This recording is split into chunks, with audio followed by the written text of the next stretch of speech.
3-4 గంటల మధ్యలో మిస్ అయ్యాడు. అక్కడ ఎక్కడ ఉన్నాడు అని మొదటి రోజు తెలియదు. అంటే పోలీసులు ఫస్ట్ ప్రెస్ మీట్ పెట్టినప్పుడు తెలియదు. తర్వాత విజయవాడలోనే అలసిపోయి ఒక పార్కులో పడుకున్నాడు. ఆ రోజు జర్నీలో ఆయన కొంత మద్యం తీసుకున్నాడు. ఇవన్నీ టైంతో సహా సీసీ ఫుటేజ్ మనకు లభ్యం అవుతున్నాయి. మొత్తం 15 గంటల సీసీ ఫుటేజ్ తీశారు. అలాగే ఆ యాక్సిడెంట్ అయిన ప్లేస్ లో ఏ వాహనం కూడా ఆయన వాహనానికి తగల, తనంతటి తనే రోడ్డు పక్కన స్కిడ్ అయిపోయాడు. ఇవన్నీ చూస్తుంటే ఇదంతా కూడా ప్రమాదంగానే జరిగింది అనేది అందరికీ అర్థమవుతుంది. కాస్త ఎలాంటి పర్సనల్ ఇంటెన్షన్స్ లేకుండా చూసిన వాళ్ళకి అర్థమవుతుంది. కానీ ఒక పర్సనల్ ఎజెండా పెట్టుకుని ఈ ప్రమాదాన్ని ఒక హత్యగా చూపించి కొంతమంది మీద రుద్దాలి, మత కలహాలు సృష్టించాలి, ప్రశాంతంగా ఉన్న భారతదేశంలో అల్లకల్లోలు సృష్టించాలి అనే ఒక ఎజెండాతో ఉన్నటువంటి కొన్ని మత మార్పిడి ముఠాలకి ఇది హత్యలా కనపడుతుంది.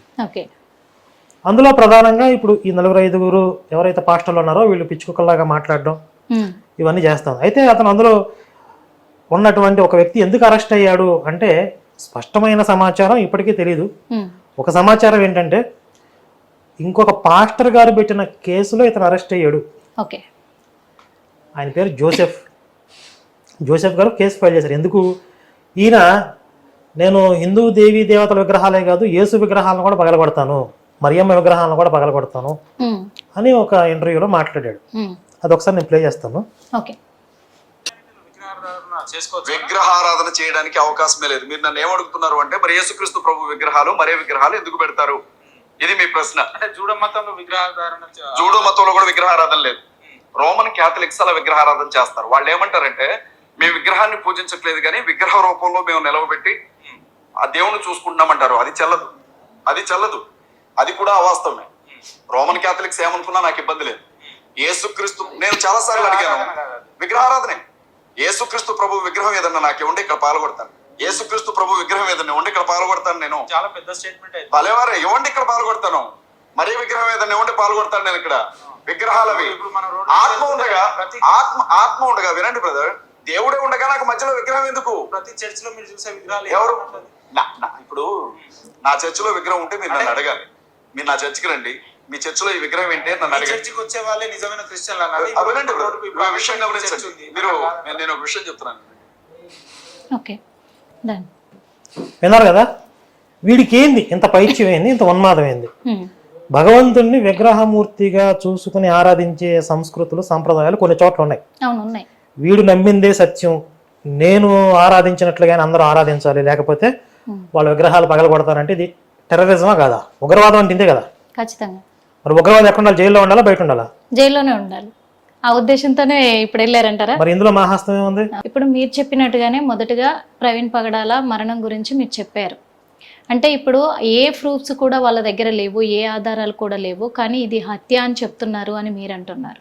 కానీ వాళ్ళు ఏమంటున్నారంటే అక్కడ సాక్ష్యాధారాలు ఖచ్చితంగా కనబడుతున్నాయి, కర్రల మీద బ్లడ్ మార్కులు ఉన్నాయి, ఇంకొకటి తనకు డ్రెస్ విప్పి మళ్ళీ వేశారు. ఎందుకంటే సైలెన్సర్ ఒకవేళ పైన పడిందే అనుకుందాము, సైలెన్సర్ కాలితే పాయింట్ కాలుతుంది ఫస్ట్, కానీ పాయింట్ కాలకుండా లోపల తన తొడ భాగం మొత్తం ఇంత ప్లేస్ కాలిపోయి ఉంది.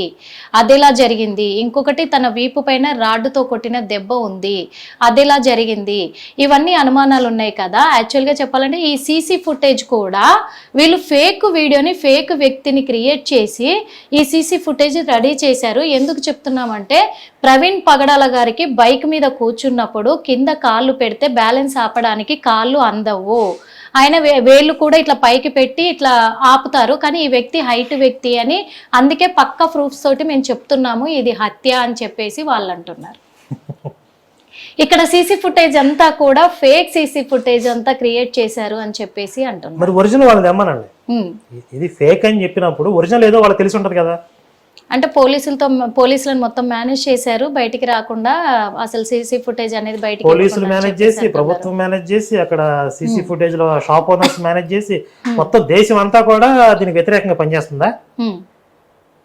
ఏం చెప్పదలుచుకున్నారు? ఇప్పుడు అక్కడ కర్రల మీద బ్లడ్ మరకలు అన్నారు, అది ఫోరెన్సిక్ వాళ్ళు నిర్ధారించాలి రక్తపు మరకలు అని చెప్పి వాళ్ళు అని చెప్పారా? వీళ్ళే ఊహాగానాలు. ఇప్పుడు ఆయన జారి పడిపోయే క్రమంలో ప్యాంట్ కిందకి జారిపోయింది, దానివల్ల తొడభాగంలో సైలెన్సర్ అంటుకొని ఖాళీ ఉండవచ్చు, ప్యాంట్ కిందకి జారిందని వాళ్ళు చెప్తున్నారు. దాన్ని కూడా ఏమని సృష్టిస్తున్నారు, ఈ ప్యాంట్ కిందకి లాగేసి మళ్ళీ తొడిగే ప్రయత్నంలో వాళ్ళకి పూర్తిగా పైకి లాగలేకపోయారు, ఎక్కలేదు అని చెప్తున్నారు. ఇప్పుడు ఆయన అంత స్పీడ్గా జారి పడిపోయినప్పుడు ఆ బట్టలు జారిపోయి ఉండొచ్చు కదా. అవును, కానీ ఇక్కడ ఒక విషయం ఏదేమైనప్పటికీ కూడా తను డ్రింక్ చేసి మరణించారా పక్కన పెడితే, హత్య చేశారా అని పక్కన పెడితే, ఈ హిందూ ముస్లిం క్రైస్తవుల మధ్య ఎందుకు ఈ మత కలహాలు, ఎందుకు ఇప్పుడు ఈ టైంలోనే వీళ్ళు ఇలా అంటే అలా కుటుంబ సభ్యులు కూడా బయటికి రావట్లేదు, మాట్లాడట్లేదు, కానీ మిగతా క్రైస్తవులు మాత్రం చాలా ఈ విషయం పైన స్పందిస్తూ ఉన్నారు. అంటే ఏం చెప్పాలనుకుంటున్నారు మీరు? ఇప్పుడు అదే ఊళ్ళో పెళ్లికి కుక్కల హడావిడి అంటారు కదా. ఇప్పుడు వాస్తవంగా అక్కడ అన్యాయం ఏదైనా జరిగితే, ప్రవీణ్ గారిది హత్య కనుక అయితే ఎక్కువ బాధపడేది కుటుంబ సభ్యులు, న్యాయం కావాలని పోరాడాల్సింది మొట్టమొదటి వాళ్ళు. కానీ వాళ్ళే సైలెంట్ గా ఉన్నారు. ఎందుకు అంటే వాళ్ళకి కొన్ని వాస్తవాలు తెలుసు కాబట్టి. ఇప్పుడు ఆయన ఇంట్లో నుంచి ఆ రోజు బయలుదేరాడు. ఇప్పుడు ఏ స్థితిలో బయలుదేరాడు అంటే, ఇంట్లో ఏమైనా గొడవలు జరిగినాయా, డిప్రెషన్ లో ఉన్నాడా, ఏదైనా బాధలో ఉండి బయలుదేరాడా, ఆయన బాధలో ఉన్నప్పుడు ఏదైనా మందు తీసుకుంటాడా. ఇప్పుడు ఆ రోజు లభ్యమవుతున్న వివరాలలో ఆయన తాగిన విధానాన్ని బట్టి నార్మల్ గా అయితే లేడు, బీభత్సంగా తాగుతూ కింద పడిపోతూ కూడా లెక్క చేయని స్థితిలో ఉన్నాడు. అంటే తను ఎన్నో ప్రసంగాలలో కూడా సువార్త చెప్పేటప్పుడు కూడా అందరికీ చెప్పారు కదా, మద్యపానం సేవించడం నిషేధం, అది మన క్రైస్తవులు అలా చేయకూడదు అని చెప్పిన ఒక పాస్టరు మద్యం ఎలా సేవిస్తారనుకుంటున్నారు? ఎంతమంది క్రైస్తవులు తాగుతారో వాళ్ళ ఆత్మసాక్షి తెలుసు, ఎంతమంది పాస్టర్లు తాగుతారో వాళ్ళ ఆత్మసాక్షి తెలుసు. మా మీద నిందలేస్తున్నారు అంటున్నారు. ఇప్పుడు యేసు కూడా బైబిల్లో చెప్పేది ఒకటి, చేసేది ఒకటి. ఇప్పుడు మాటల్లో ఉన్నంత ఆదర్శాలు ఆచరణలో అందరికీ ఉండవు. అందరూ తికరణ శుద్ధిగా అదే పాటిస్తే, అంటే మనస్సు, వాక్కు, ఆచరణ మూడు ఏకీకృతం అయితే వాళ్ళు ఋషులు అయిపోతారు కదా. ఋషిత్వం వచ్చేసింది వాళ్ళకి. వాళ్ళ వాక్కు ఏమైతే శాసనం అయిపోద్ది, అంటే వాళ్ళు ఏది పలికితే శాసనం అయిపోద్ది ఆ ఋషిత్వం వచ్చిన వాళ్ళకి. కానీ ఇలాంటి పాపాత్ములు ఎందుకు ఋషులు అవుతారు? ఇప్పుడు వాళ్ళు ఏదో ప్రసంగాల్లో చెప్పినంత మాత్రాన అదే ఆచరిస్తున్నారు అనుకోవటం మన మూర్ఖత్వం. చాలా మంది రాజకీయ నాయకులు చాలా ఆదర్శాలు చెప్తూ ఉంటారు. మరి రాజకీయ నాయకులు అందరూ పరిశుద్ధంగా ఉన్నారా? రాజకీయ నాయకుల వ్యవస్థ అంతా కూడా బాగుంటే ఈరోజు రాజకీయం అంటేనే అది. ఎవరైనా మైక్ ఇచ్చి మాట్లాడే ఆదర్శాలు చెప్తారు. పర్సనల్ జీవితం ఎలా ఉంటుంది? అలా ఉండదు. ఇది కామన్ సెన్స్. అంటే తనకి డ్రింక్ అలవాటు ఉంది అంటే ఉండవచ్చు, కాదని చెప్పడానికి మనం ఎవరు ఇప్పుడు ఉంది అని నిర్ధారణ చేయట్లేదు. కానీ ఆధారాలు లేకుండా మనం మాట్లాడట్లేదు కదా. సీసీ ఫుటేజ్ అదంతా బయటికి రావడంతో కూడా వాళ్ళు ముందు ఏమన్నారు, విజయవాడ వరకు ప్రయాణించింది ప్రవీణే. ఫస్ట్ విజయవాడ కూడా అనలా, అక్కడ కొవ్వూరు దగ్గర ఫుటేజ్ లభ్యమైంది కదా. కొవ్వూరుకి ముందే దాడి జరిగింది, ఆ ముందు ఏం జరిగిందో మాకు తెలియదు. ఆ తర్వాత ముందుకెళ్తే పొట్టిపాడు దగ్గర నుంచి ఆయన లైట్ లేకుండా ప్రయాణం చేస్తున్నాడంటే, అయితే విజయవాడలోనే ఈయన మీద దాడి జరిగింది, విజయవాడ వరకు వచ్చింది ప్రవీణ, తర్వాత ఈయన కాదని చెప్పారు. మళ్ళీ విజయవాడకి ముందు ఏం జరిగింది అనేది వివరాలు తీస్తే, ఇక్కడ ఎల్బీ నగర్ నుంచి ఆయన మద్యం కొనుగోలు చేశాడు అని తెలిసింది. ఇప్పుడు ఏమంటున్నారు, అసలు ఎల్బీ నగర్ లో కూడా ఆయన కదా డూపే అంటున్నారు. ఆయన ఇంటి దగ్గర బయలుదేరిందే 11:30కి, 12ంటికి వైన్ షాప్కి వెళ్ళాడు. ఈ అరగంటలో కిడ్నాప్ చేసేసి బట్టలు మార్చేసి ఈయన బండి, ఈయన బట్టలు ఇంకోళ్ళకి ఇచ్చేసి డూప్ వచ్చేసాడా? ఆ డూప్ కూడా సేమ్ యాజ్ ఇట్ ఈజ్ ఈయనకి లాగా ఉండేటట్టు ఒక డూప్ని తీసుకొచ్చి, అసలు సినిమాల్లో అన్న సాధ్యమైద్దా? పోనీ ఆ డూపు మామూలుగా సేఫ్గా ప్రయాణం చేశాడా? ఎన్నిసార్లు కింద పడ్డాడు? నేను ఒక లాయర్గా చెప్తున్నాను, ఇది ఖచ్చితంగా హత్య. ఎందుకంటే ఆయన ధరించే హెల్మెట్ కూడా సేమ్ హెల్మెట్ని తెచ్చిపెట్టుకున్నారు అని అంటున్నారు అజయ్ బాబు. ఈ లాయరా? వీడు చెప్పుకుంటే తప్ప ఎవరికి తెలియదు ఆ విషయం. వీడు చెప్పుకుంటే తప్ప ఎవడో పాస్టర్ అని తెలియదు. వీడు వాస్తవం పాస్టర్ కాదు, లాయరే కాదు. ఇప్పుడు వాడు అరెస్ట్ అయ్యాడని చెప్తున్నారు. అరెస్ట్ అయ్యడానికి కూడా ఇంకొక పాస్టర్ గారు పెట్టిన కేసు కారణమా, లేకపోతే వీడు చర్చిలో వచ్చే ఆడవాళ్ళని వ్యభిచారానికి ప్రోత్సహిస్తున్నాడనే వార్తలు కూడా మాకు తెలుసు. విశ్వసనీయ సమాచారం మాకు. వీడికి డ్రగ్స్ మాఫియాతో సంబంధాలు ఉన్నాయి, యూత్ కి డ్రగ్స్ అమ్ముతూ ఉంటాడు వీడు, కొంతమంది పాస్టర్లు కలిసి ఒక డ్రగ్స్ మాఫియా మెయింటైన్ చేస్తున్న వార్తలు ఉన్న విశ్వసనీయ సమాచారం ఉంది మాకు. అంటే వార్తలు మాత్రమే ఉన్నాయా, ప్రూఫ్స్ ఏమైనా ఉన్నాయా మీ దగ్గర? మా దగ్గర ఇప్పుడు వార్తలు మాత్రం. ఎందుకంటే వాళ్ళు ఇప్పుడు వార్తలు ఉన్నాయని చెప్పి రకరకాల అక్కడ మాట్లాడారు కదా, కరుణాకర్ అని చెప్పి రకరకాలుగా. వాళ్ళని ఆధారాలు చూపించలేదు కదా. వాళ్ళ ఆధారాలు చూపించినప్పుడు మేము ప్రతిదానికి ఆధారాలు ఎందుకు చూపించాలి? కాబట్టి మాకు కూడా కొన్ని అభిప్రాయాలు వ్యక్తీకరించే స్వేచ్ఛ ఉంటుంది కదా. మాకు కొంత సమాచారం ఉంటుంది. అత్యంత విశ్వసనీయ వర్గాల సమాచారం ప్రకారం ఇతను వ్యభిచారాన్ని ప్రోత్సహించేవాడు, చర్చకు వచ్చి ఆడవాళ్ళతో వ్యభిచారం నిర్వహించడానికి వాళ్ళని ప్రోత్సహించేవాడు. వాళ్ళు కూడా కేసు పెట్టుండొచ్చు, డ్రగ్స్ మాఫియా దొరికి ఉండొచ్చు, ఏదైనా కావచ్చు. అంటే అజయ్ బాబు మరొక మాట అంటున్నారు. ఏమంటున్నారంటే, ప్రవీణ్ పగడాల ప్రతి ప్రసంగంలో కూడా మాకు క్రైస్తవులకు అన్యాయం జరగొద్దు అని చెప్పేసి సువార్తను ప్రకటించారే తప్ప ఎక్కడ హిందువులని అసహ్యంగా మాట్లాడలేదు. కాకపోతే మమ్మల్ని అవమానించినప్పుడు మాత్రమే వాళ్ళకు జవాబు చెప్పాడు.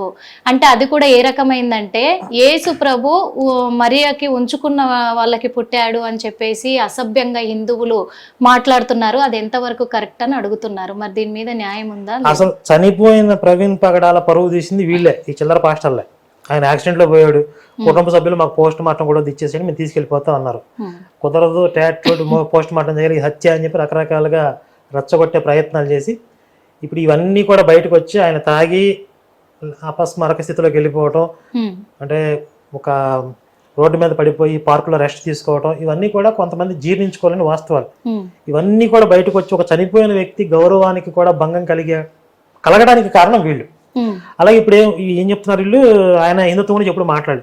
ఇప్పుడు ఆయన వీడియోలన్నీ తీసి ప్లే చేస్తే చనిపోయిన వ్యక్తి గురించి కాబట్టి మనం అంత మాట్లాడడం. అంటే మా యేసు ప్రభు పుట్టుకనే వాళ్ళు నిందించారు, అప్పుడు మేము మాట్లాడకుండా ఎలా ఉండగలము? మరి అంత అసభ్యంగా మాట్లాడొచ్చా అంటున్నారు. మరి మాట్లాడొచ్చా అలా మాత్రం? ప్రవీణ్ పగడాలకి నేను ఇచ్చిన కౌంటర్స్ చాలా ఉన్నాయి అమ్మ, శివశక్తి వీడియోలు చాలా. అందులో ఆయన ఏదో క్రిస్టియన్ సభలకు వెళ్ళి ఒక క్రిస్టియన్ సెమినార్కి వెళ్ళి హిందుత్వం గురించి మాట్లాడాల్సిన అవసరం ఉందా? వాళ్ళు ఏదో క్రిస్టియన్ సభలు పెట్టుకున్నారు, అక్కడ హిందుత్వం గురించి అవసరం ఏంటి? రాముడు అదేని, సీతమ్మ వారు ఇదని రకరకాలుగా ఆయన మాట్లాడిన వీడియోలు ఉన్నాయి, వాటికి మేము కౌంటర్స్ ఇచ్చాం. అంటే ఒక క్రిస్టియన్ గురించి మీరు తప్పుగా మాట్లాడుతూ ఉంటేనే మేము అనాల్సి వచ్చింది అంటున్నారు వాళ్ళు. నేను దీని మీద ఎన్నో ఛాలెంజ్లు చేశాను. ఫస్ట్ ముందు ఎవరు మొదలు పెట్టారు? చర్చి పెడతానండి అంటున్నా. మొట్టమొదట ఇతర మతాలను దూషించడం అనే ఒక ఈ దరిద్రపు కొట్టు లక్షణం ఎవరి దగ్గర ఉంది? అసలు ఎవరి మత గ్రంథంలో పరమతం గురించి రాశారు? ఇతర మతాలను ద్వేషించే విధంగా రెచ్చగొట్టారు. ఎవరి మత గ్రంథంలో ఉందో చర్చి పెడతారండి అంటున్నా. మేము రెచ్చగొట్టట్లేదు అంటున్నారు వాళ్ళు. అజయ్ బాబు కూడా మన అన్నాడు, మేము అసలు ఎవరిని రెచ్చగొట్టము, మాలో ఉన్న క్రైస్తవులకు మాత్రమే మేము సువార్త చెప్పుకుంటా ఉంటాము అంతే తప్ప మేము సువార్త ప్రకటించుకుంటాం కానీ ఎవరిని మేము మా మతంలోకి రండి అని మేము పిలవలేదు కదా, ఎందుకంత బాధ అవుతుంది వీళ్ళకి అంటున్నారు. పోర్న్ స్టార్ పాతివ్రత్యం గురించి ప్రసంగం చేసినట్టుంది. వాళ్ళు పరమతాల గురించి ఆదర్శాల గురించి మాట్లాడడం ఏంటి? నేను చర్చి పెడతాను అంటున్నా కదా. ఎవరి మత గ్రంథంలో పరమత ద్వేషం ఉంది, ఒకవేళ ఉంటే తీసేద్దాం. ఆ వాక్యాలు ఏమైనా ఉంటే మీరు ఎప్పుడో ఆధునిక యుగం, ఆటవిక యుగాల్లో రాసుకున్నారు. మీరు రాతి యుగాల్లో ఆటవిక యుగాల్లో రాసుకున్నారు. పశుబలంతో వాటిని అమలు చేశారు, కొన్ని దేశాల్లో ఆక్రమించుకున్నారు. సర్వన్నీ అయిపోయాయి. ఇప్పుడు ప్రజాస్వామ్యం విలువలు అన్నీ ఉన్నాయి కదా. ఆ ఆటవిక యుగంలో ఎవరైతే రాక్షసంగా కొన్ని రాసుకున్నారో అవి తీసేద్దాం అంటున్నా. అవి ఇప్పుడు ప్రస్తుత సమాజానికి ప్రమాదకరం కదా. అవి హిందుత్వంలో ఉన్నా తీసేద్దాం, ఎలిమినేట్ చేసేద్దాం, సంస్కరించుకుందాం. దానికి ఒప్పుకుంటారా? కూర్చొని మాట్లాడదాం రమ్మనండి. సగం బుక్ వెళ్ళిపోద్ది, అక్కడ ఉండదు, వెళ్ళిపోద్ది అంటారు. సగం అదే ఉంటది. అంటే మొత్తానికి హిందుత్వాన్ని చెడ్డదారి పట్టించేసి హిందువులందరినీ వాళ్ళ దాంట్లోకి క్రైస్తవుల దాంట్లోకి మార్చుకుంటున్నారు బలవంతాన్ని అంటారా? బలవంతంగానే కాదు, ప్రలోభ పెట్టి మీకు ఏదో కష్టం ఉంటుంది, మీకు ఏదో సమస్య ఉంటుంది, మీ దగ్గరకు వచ్చి ప్రేయర్ చేసి అద్భుతం జరిగింది అంటాడు. అది వెంటనే జరిగిందా అంటే యాదృచ్ఛికంగా మీ సమస్య పరిష్కారం అయిందా వాళ్ళ ఖాతాలో వేసుకుంటారు. లేదా ఇంకా టైం ఉంది, దేవుడు పరీక్షిస్తున్నాడు, మీ ఇంట్లో వాళ్ళు మతం మారలేదు, మీ ఇంటి వాళ్ళు మతం మారలేదు, సాగదీస్తారు. 1 సంవత్సరం 2 సంవత్సరాలు సాగదీసి ఇంకా అప్పుడు సమస్య పరిష్కారం అయితే వాళ్ళ ఖాతాలో వేసుకోవడం, లేకపోతే ఇంకా సాగదీయటం. ఇది వాళ్ళ స్ట్రాటజీ. ఇప్పుడు మీకు సమస్య పరిష్కారం అవ్వకపోయినా, మీరు అందులో జారకపోయినా వాళ్ళకి వచ్చే నష్టమే లేదు, ఇంకొకరిని చూసుకుంటారు. వాళ్ళు మీ దగ్గర ఇన్వెస్ట్మెంట్ పెడుతున్నారా? జస్ట్ నెత్తి మీద చేయబెట్టి భస్మాసురుడు లాగా ప్రేయర్ చేస్తారు. ఇదే హస్తం ఇంకో చోట పెడతారు, ఇంకొక భస్మాసుర హస్తం. ఎవరెవరు బూడిదవుతున్నారు? 100 మంది మీద ప్రేయర్ చేస్తే 2-3 బూడిదవుతారు. వాళ్ళకి కావాల్సింది అది. కాబట్టి ప్రలోభ పెట్టి మత మార్పులు చేస్తారు. బలవంత పెట్టి అంటే నెత్తి మీద గండ పెట్టి ఎవరు చేయరు. మరి హిందువులు అంటే వాళ్ళ ప్రశ్న కూడా, ఈ హిందువులు ముస్లింలు వీళ్ళైతే ఎలాగా వాళ్ళ గుళ్ళల్లో వాళ్ళ దేవుళ్ళకి ఎంత పూజ చేసుకుంటున్నారో, ఎంత పవిత్రంగా భావిస్తున్నారో, మా యేసు ప్రభువుని కూడా మేము అంత పవిత్రంగా భావిస్తాం మేము. అలాంటిది మా యేసు ప్రభు విషయంలో, మా క్రైస్తవుల విషయంలో చిన్న చూపు చూస్తూ ఉన్నారు, మమ్మల్ని ఎప్పుడు అవమానిస్తూనే ఉంటారు. వాళ్ళని మేము అవమానించినంతసేపు మేము వీళ్ళని అవమానించము, కానీ మమ్మల్ని అవమానించినాక మేమెందుకు ఎదురు తిరగకూడదు, మేము ఎదురు తిరిగితే చంపేస్తారా అని అడుగుతున్నారు. అదే ఇప్పుడు నేను ముందు నుంచి చెప్తున్నా, బెదిరిస్తున్నారని కూడా అంటున్నారు. మీరు చిన్నప్పటి నుంచి ఏదన్నా చర్చి ప్రసంగాలు విన్నారా? అందులో హిందూ దేవుళ్ళని తిట్టడం వినే ఉంటారు. అంటే ప్రతి ఒక్కరికి ఈ అనుభవాలు తెలుసు. ఇప్పుడు నేనేదో కొత్తగా చెప్పాల్సిన అవసరం లేదు, మీరేదో కొత్తగా చెప్పాల్సిన అవసరం లేదు. సమాజంలో ఏం జరుగుతుందో అందరికీ తెలుసు. ఈ పాస్టర్లు పొద్దున్న లేస్తే చర్చిలో పరమత ద్వేషాన్ని వెళ్ళగక్కకుండా వాళ్ళకి పూట గడవదు. ఏదైనా దేవాలయంలో పూజారి గారు అర్చన చేస్తున్నారు, అక్కడ యేసు గురించి ఎవరైనా మాట్లాడుతున్నారు? అసలు అవసరమే లేదు వాళ్ళకి. వాళ్ళు ఏదో పూజ చేసుకుంటారు, ప్రసాదం తీసుకుంటారు, వెళ్ళిపోతారు. కానీ వీళ్ళందరినీ కూర్చోబెట్టి చర్చిలో కూర్చోబెట్టి మళ్ళీ వీళ్ళు హిందుత్వంలోకి ఎక్కడ వెళ్ళిపోతారో అనే భయం, హిందుత్వం నుంచి వచ్చారు మళ్ళీ తిరిగి వెనక్కి వెళ్ళిపోతారా అనే భయంతో ఆ హిందుత్వం మీద లేనిపోని ద్వేషాన్ని వాళ్ళకి ఎక్కించాలి. వీళ్ళు వెళ్ళిపోతే నష్టం ఏంటి? వీళ్ళకి ఆదాయం తగ్గిపోద్ది. దశంభాగాలు ఇవ్వాలి కదా అందరూ, కాబట్టి వాళ్ళు కాపాడుకోవాలనే భయంతో ఇతర మతం మీద, హిందుత్వం మీద విషం ఎక్కాలి. ఇప్పుడు పూజారి గారికి ఎవరు దేవాలయానికి వస్తున్నారు, ఎంతమంది వస్తున్నారు, వీళ్ళు వచ్చే వారం వస్తారా అనే భయం ఉండదు కదా ఆయనకి. వచ్చిన వరకు అందరికి ప్రసాదాలు ఇస్తారు, పూజలు చేస్తారు. ఈ వారం ఎంతమంది వచ్చారు, వీళ్ళందరూ మళ్ళీ నెక్స్ట్ వారం రావాల్సిందే, లేకపోతే నాకు ఇన్కమ్ ఉండదు, అట్లా ఉండదు కదా. కాబట్టి ఇక్కడ వ్యవస్థ వేరు, అక్కడ వ్యవస్థ వేరు. ఇది ఒక ఆర్గనైజ్డ్గా ఒక వ్యాపార కేంద్రంగా నడుస్తుంది. కొంతమందిని సమీకరించుకోవాలి, వాళ్ళు జారిపోకుండా కాపాడుకోవాలి జాగ్రత్తగా. ఇతర మతాల్లోకి మళ్ళీ వచ్చిన మతంలో వెనకపోకుండా చూసుకోవాలి, వాళ్ళ దగ్గర నుంచి ఆదాయం పిండుకోవాలి, అందరిని అందులోకి తీసుకోవాలి. అంతేనా? ఎన్ని బెదిరింపులు చూస్తున్నారు మీరు 10% గురించి?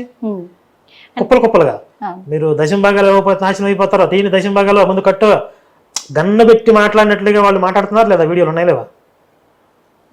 ఎవరన్నా ఒక పూజారి గారు అర్చకులు అట్లా బెదిరిస్తున్నారా? మీరు గుడికి వచ్చారు, ప్రసాదం తీసుకునే ముందు డబ్బులు కట్టండి, కానుకలు ఇవ్వండి, లేకపోతే చేస్తారు, ఎవరైనా బెదిరించారు ఇంతవరకు?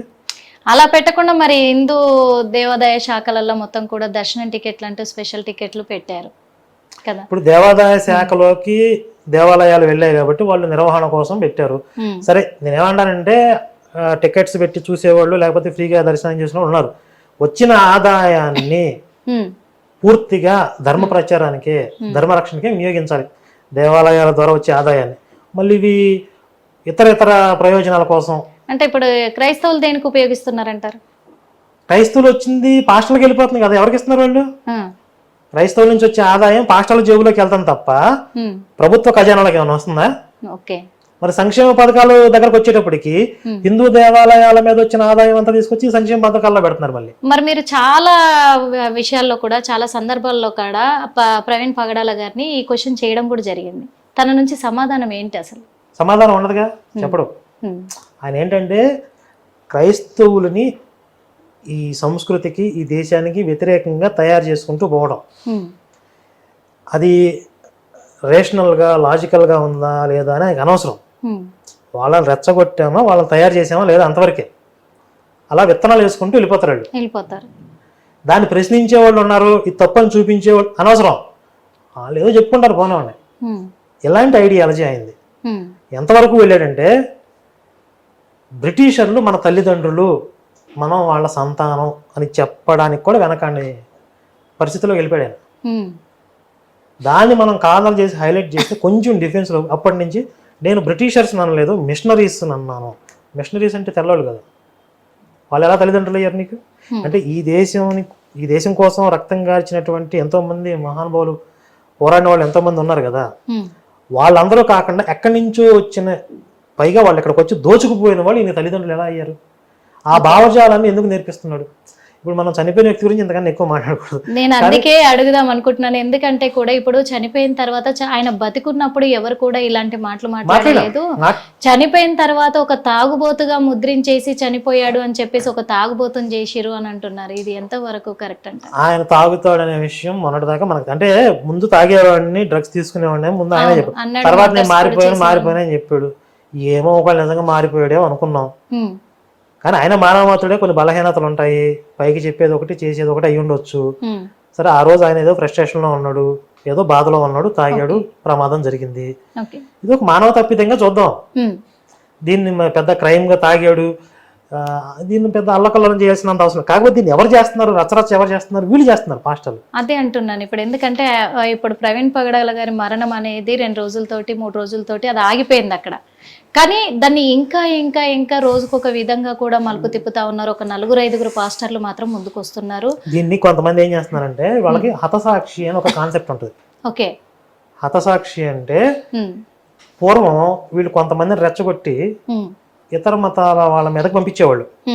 వాళ్ళు కొంతకాలం భరించి సహించి చెప్పేవాళ్ళు. ఉమ్, వినకపోతే అప్పుడు ఘర్షణ జరిగేది. ఆ ఘర్షణలో అటు ఇటు చచ్చిపోయేవాళ్ళు. ఉమ్, ఈ క్రైస్తవం వైపు చచ్చిపోయిన వాళ్ళని హతసాక్షుల పేరుతో ఉమ్, మన మీద దాడులు చేసి యేసు కొరకు పనిచేస్తున్న వాళ్ళని చంపేస్తున్నారు అని ఒక సింపతి క్రియేట్ చేసి ఇంకొంతమందిని మతం మార్చేవాళ్ళు, ఓకే, ఇంకొంతమందిని ఈ విధంగా పురిగొల్పేవాళ్ళు. ఉమ్, ఇది ఒక స్ట్రాటజీ వాళ్ళది. ఉమ్, ఇప్పుడు ప్రవీణ్ పగడాలనే పాస్టరు తాగి యాక్సిడెంట్లో చనిపోయాడు అంటే క్రైస్తవానికి ఎలాంటి ప్రయోజనం లేదు.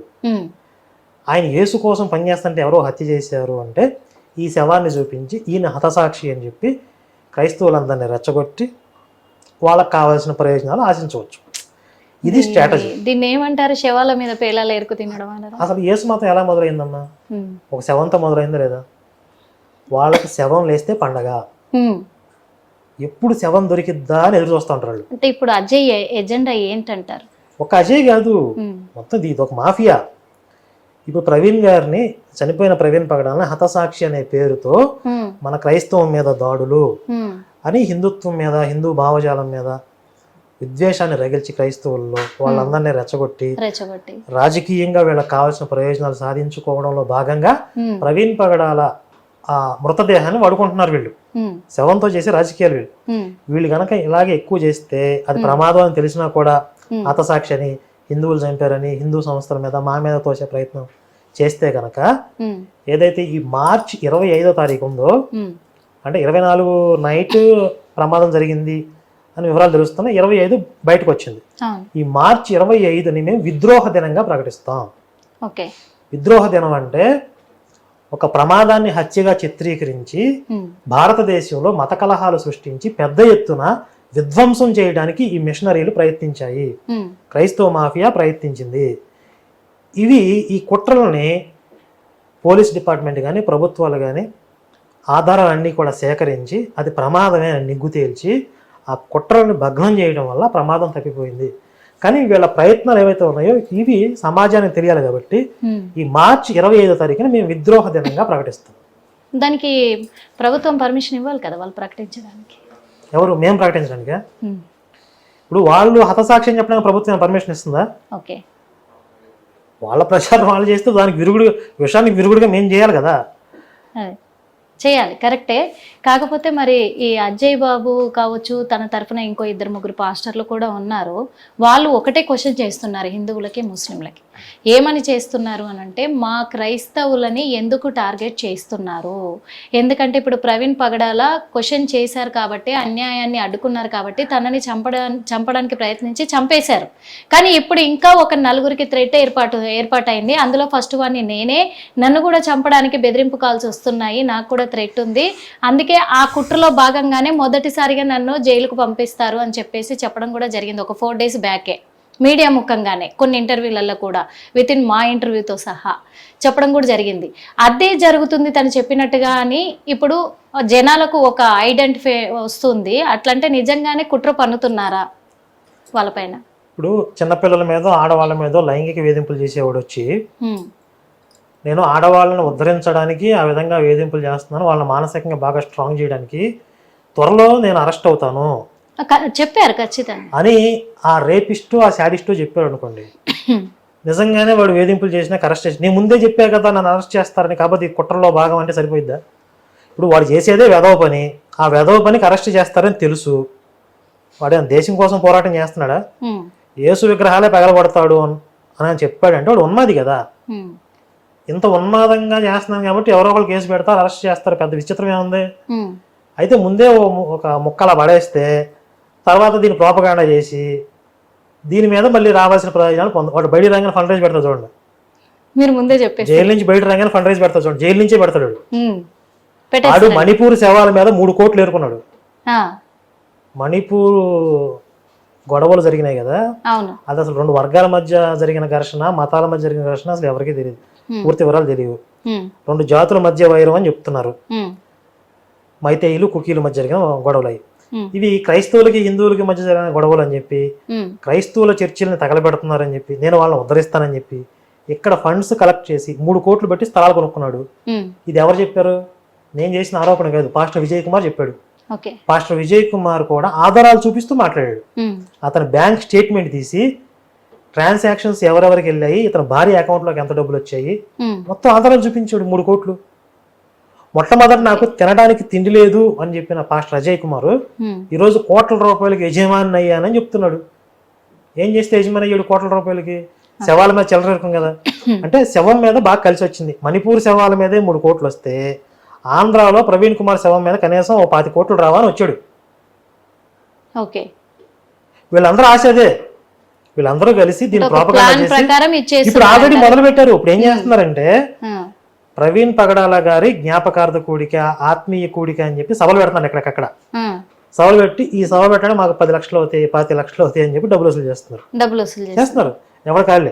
ఆ, అంటే తను పక్క ఆధారాలు కూడా నేను మొత్తం కూడా గ్యాదర్ చేస్తున్నాను. ఎవరు?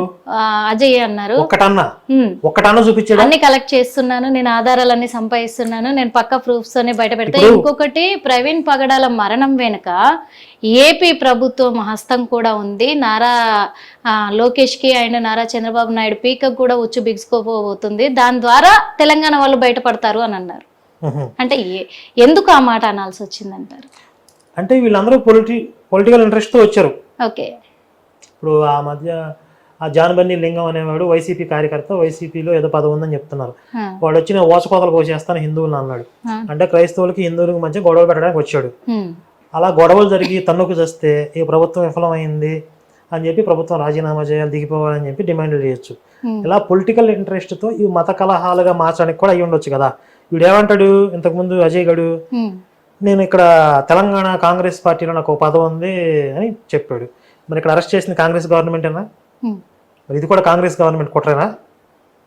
ఆ పార్టీ మనిషిని చెప్పుకున్నాడు కదా. అవును, చెప్పారు. ఇప్పుడు ఇందులో రేవంత్ రెడ్డి హస్తం ఉందా? ఈ పీసు గారిని అరెస్ట్ చేయడం రేవంత్ రెడ్డిను లోకేష్ గారు ఇప్పుడు అదే అనుకోవాలి. ఆ? ఇప్పుడు అదే అనుకోవాలి. కాసేపు ఉంటే మోదీ గారి హస్తం కూడా ఉందని చెప్తాడు వీడు. ఇప్పుడు అదే అనుకోవాలి జనం ఇప్పుడు కూడా. ఈ అజయ్ గారిని అరెస్ట్ చేయడానికి మోదీ గారు, ఆ, అమిత్ షా, ఉమ్, అజయ్ దోవల్ వీళ్ళందరూ కూడా పెద్ద కాన్ఫరెన్స్ పెట్టుకుని రాత్రి అంతా ప్లాన్ చేసుకుని ఓకే. చేశారా? ఇప్పుడు నిజంగా ఒక విషయము అటు క్రైస్తవుల నుంచి క్లారిటీ తీసుకుంటే ఒక విధంగా ఉంది, హిందువుల నుంచి క్లారిటీ తీసుకుంటే ఒక విధంగా ఉంది. ఇప్పుడు ఒక విషయం అజయ్ ఇప్పుడు అనేవాడు ఆ, డే 1 నుంచి ప్రవీణ్ పగడాల యాక్సిడెంట్ జరిగిన డే 1 నుంచి ఎన్నో చెప్పాడు. అవును, ఒకటి అర్ధరాత్రి 1 గంటకి ఫోన్ మెసేజ్ వచ్చింది వాళ్ళ ఇంట్లో వాళ్ళకి అని చెప్పాడు. అవును, అది అబద్ధం తేలిపోయింది. ఉమ్, అలాంటి మెసేజ్ ఏది రాని పోలీసులు చెప్పారు, వాళ్ళు ఫ్యామిలీ మెంబర్స్ కూడా చెప్పారు. వాళ్ళ వైఫ్ కూడా చెప్పారు. అలాగే ఇంట్లో వాళ్ళని బెదిరిస్తున్నారు, కూతుర్ని కూడా చంపుదామని చెప్పి బెదిరింపులు వచ్చాయని చెప్పారు. హిట్ టీవీ యాప్ ఇందులో short news, live news, entertainment shows, movies, digital magazines తో పాటు మీ జిల్లా వార్తలను కూడా ఫ్రీగా చూడొచ్చు. ఇంకెందుకు ఆలస్యం, వెంటనే హిట్ టీవీ యాప్ ని డౌన్లోడ్ చేసుకుని ఫ్రీగా ఎంటర్టైన్మెంట్ పొందండి. Hit TV app. Hit TV app. Please download Hit TV app. Hit TV app ని ఫ్రీగా డౌన్లోడ్ చేసుకొని ఎంజాయ్ చేయండి. మీకు నచ్చిన ఎంటర్టైన్మెంట్ కోసం హిట్ టీవీ యాప్ ని ఫ్రీగా డౌన్లోడ్ చేసుకుని ఎంజాయ్ చేయండి. హిట్ టీవీ యాప్ ని డౌన్లోడ్ చేసుకుని ఆస్వాదించండి, ఆశీర్వదించండి. ఇంతమంది సెలబ్రిటీలు హిట్ టీవీ యాప్ ని డౌన్లోడ్ చేసుకోండి అని చెప్తున్నారంటే ఎంత మంచి యాప్ ఆలోచించండి. అమెరికా అమెరికాలో చదవాలనుకునే వాళ్ళకి విశ్వసనీయమైన పేరు మన శౌర్య కన్సల్టెన్సీ. UK లో 1 year masters. UK లో 1 year masters. 2 years work permit up to 5 years visa. Contact Saurya Consultancy. Contact 89851 89851.